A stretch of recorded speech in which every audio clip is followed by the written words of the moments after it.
Mga aesthetic procedures na makakatulong sa pagpa-V-shape ng face. First is Jotox or Botox dun sa ating masseter muscles. Pinapahina niya yung masseter muscles, in effect, magkakaroon ng V-shape face. Next is Mesolipo ng double chin, tsaka itong jowls. Dahil binabawasan yung taba nito, minimelt yung fat, pati dito, mas magiging V-shape yung face. Lastly, yung thread lift. Pag naglagay tayo ng threads dito, saka dito, mapabatak o malilift yung face. So, mas magiging V-shape. Also, pati pala yung mga machines na procedures.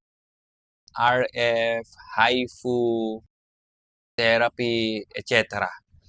Pero yung 3 na yun yung mas magandang aesthetic procedure. Ko-combine lang with machine.